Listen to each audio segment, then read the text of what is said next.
Hi everyone. Welcome back to another video on my Storytime channel. So I'm going to read the 10th chapter of the first book of Left Behind series, Left Behind. Here's the book right here. And I'm going to read chapter 10 on page 171. So let's continue then. Cameron Williams convinced himself he should not call his and Dirk Burns' mutual friend at Scotland Yard before leaving New York. With communications as difficult as they had been for days, and after the strange conversation with Dirk's supervisor, Buck didn't want to risk someone listening in.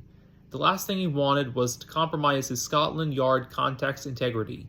Buck took both his real and his phony passport and visa, a customary safety precaution, caught a late flight to London out of LaGuardia Friday night, and arrived at Heathrow Saturday morning. He checked into the Tavistock Hotel and slept until mid-afternoon.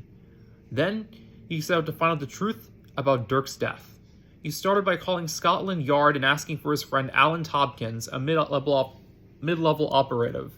They were almost the same age, and Tompkins was a thin, dark-haired, and slightly rumpled investigator Buck had interviewed for a story on British terrorism.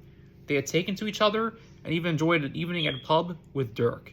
Dirk, Alan, and Buck had become pals, and whenever Buck visited, the three got together. Now, by phone, he tried to communicate to Tompkins in such a way that Alan would catch on quickly and not give away that they were friends in case the line was tapped. "Mr. Tompkins, you don't know me, but my name is Cameron Williams of Global Weekly." Poor Alan could laugh and greet his friend. Buck quickly continued, "I'm here in London to do a story preliminary to the International Monetary Conference of the United Nations." Alan sounded suddenly serious. "How can I help you, sir? What does that have to do with Scotland Yard?" "I'm having trouble locating my interview subject, and I suspect foul play." "And your subject?" "His name is Burton. Dirk Burton. He works at the Exchange." "Let me do some checking and call you back." A few minutes later, Buck's phone rang. "Yes, Tompkins from the Yard. I wonder if you would be so kind as to come in and see me." Early on Saturday morning in Mount Prospect, Illinois, Rayford Steele phoned the New Village Church again. This time, a man answered the phone. Rayford introduced himself as the husband of a former parishioner. "I know you, sir," the man said. "We've met.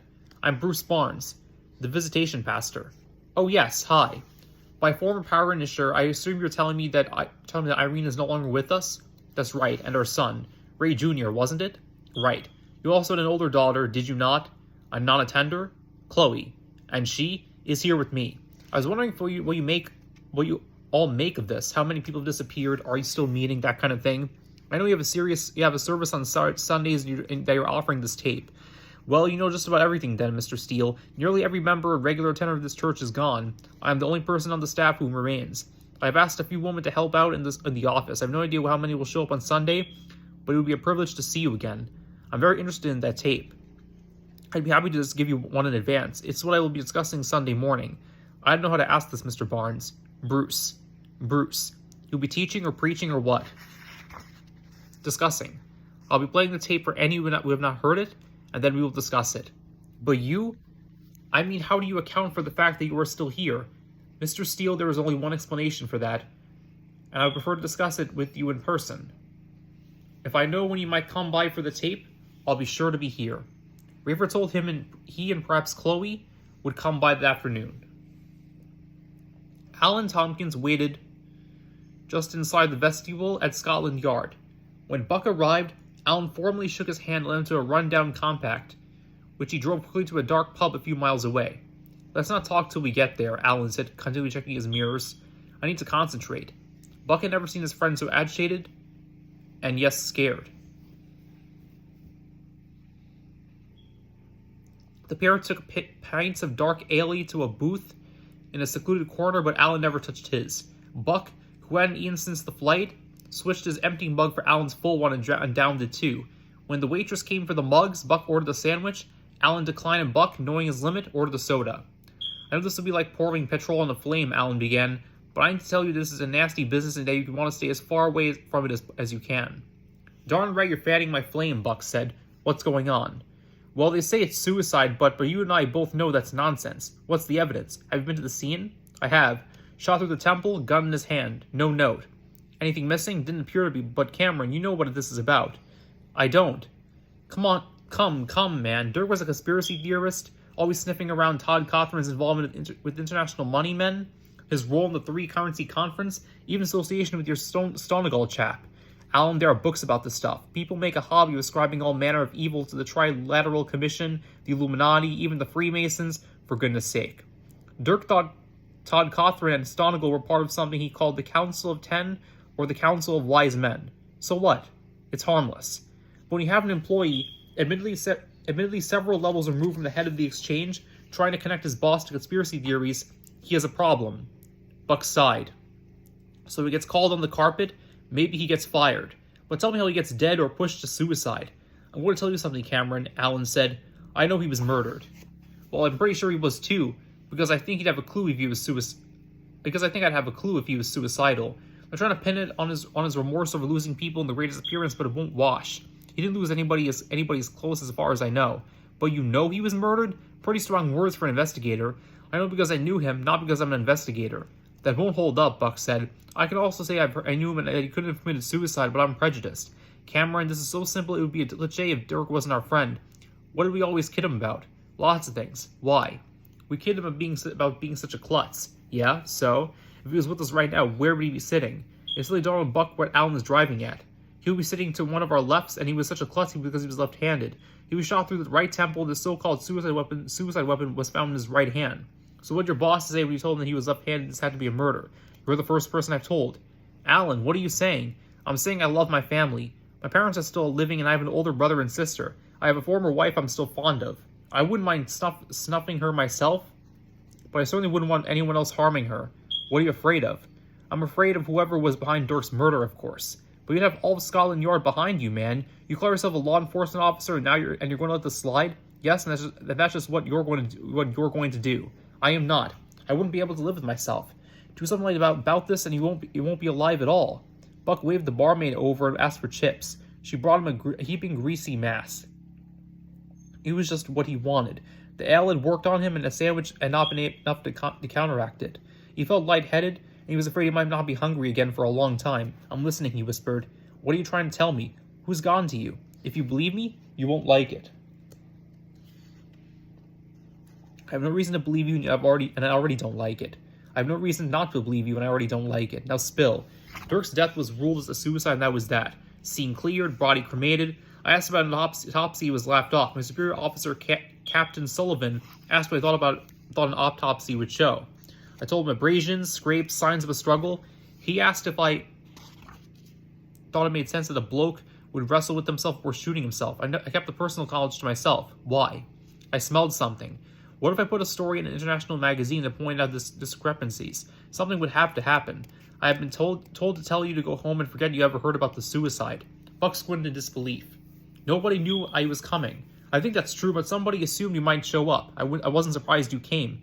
Why should you be? My friend is dead? Ostensibly by his own hand. I wasn't going to ignore that.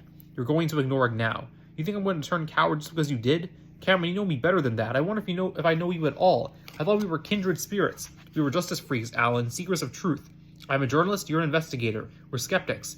What is this running from the truth, especially when it concerns our friend? Did you hear me? I said I was told to call you off if and when you showed up.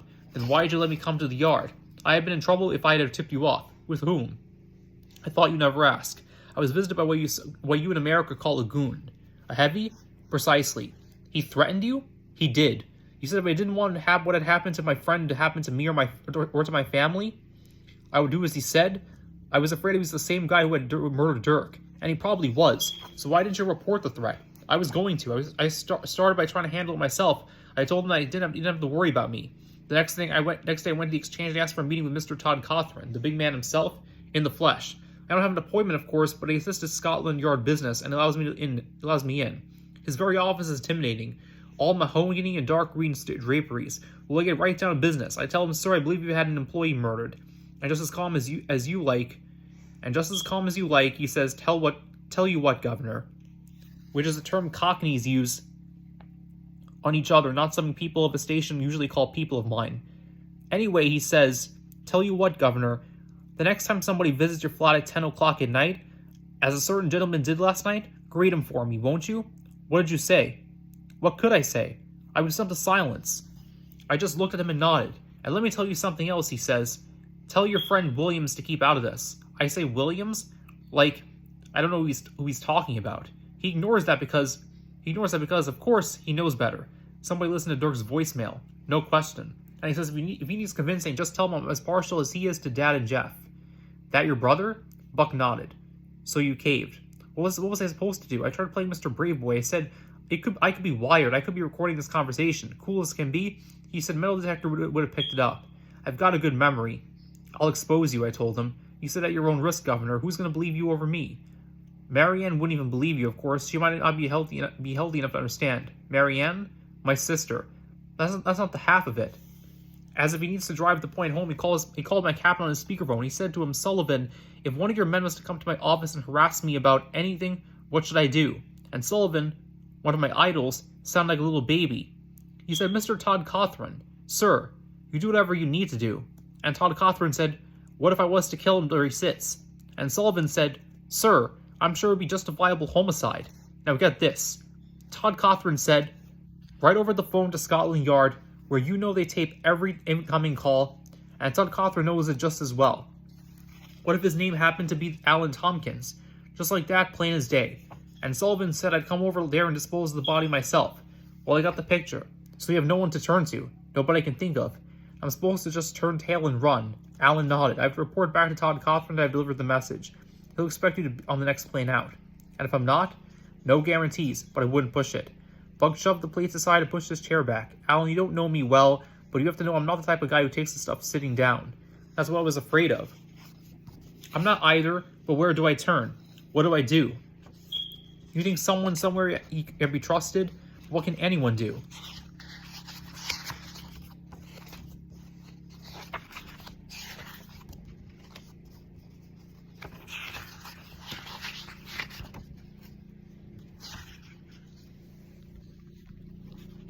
If this proves Dirk was right, then he got too close to some clandestine thing Todd Cawthron was into. Where does it end? Doesn't it include your man Stonigal? And how about the others on the international team of financiers they meet with? Have you considered that they may own everybody? I grew up reading the stories about your Chicago mobsters who had paid off cops and judges and even politicians. No one could touch them. Buck nodded. No one could touch them except the ones who couldn't be bought. The untouchables. Those were my heroes, Buck said. Mine too, Alan said. That's why I'm an investigator. But if the yard is dirty, who do I turn to? Buck rested his chin in his hand. Do you think you're being watched? Followed? I've been looking for that. So far, no. Nobody knows where we are now. I try to keep an eye out for a tail. In my professional opinion, we're here unnoticed. What do you want to do, Cameron? There's precious little I can do here, apparently. Maybe I'll head back right away under a different name and make it look to whoever cares, like I'm being obstinate and staying here. What's the use? I may be scared, Alan, but I will look for my angle.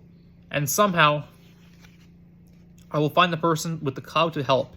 I don't know your country well enough to know whom to trust. Of course I trust you, but you've been incapacitated. Incapacitated? Am I weak, Cameron? Do you see that I have a choice? Buck shook his head. I feel for you, he said. I can't say what I'd do in your place. The barmaid was making some sort of announcement, asking people a question about every other table or so. As she neared them, Buck and Alan fell silent to hear. Anyone driving a light green sedan? Fella says the inside light is on. That's mine, Alan said. I don't remember even having the inside light on. Me either, Buck said, but it was light out when we got here. Maybe you didn't notice. I'll get it. Probably won't hurt anything, but that old beater's battery can't take much. Careful, Buck said. Be sure no one was tampering with it. Unlikely. We're right in front, remember?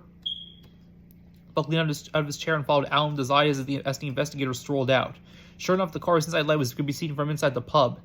Alan went around the driver's side and reached in and turned the light off. When he came back, he said, getting drafted in my old age. Next, I'll be leaving the headlights on. Buck was sad, thinking of his friend's predicament. What a spot, working something you'd wanted all your life to do, and knowing that your superiors were beholden to what amounted to an international thug. I'm going to call the airport to see if I can get a flight tonight. Nothing's going your way this time of the evening, Alan said. I'll take someone to Frankfurt, head back from there in the morning. I don't think I should test my luck here. There's a phone up by the door. I'll pay the girl. I insist, Buck said, sliding a 50-mark bill across the table. Buck was on the phone to Heathrow while Alan continued the charge from the barmaid. Buck got a seat from the flight.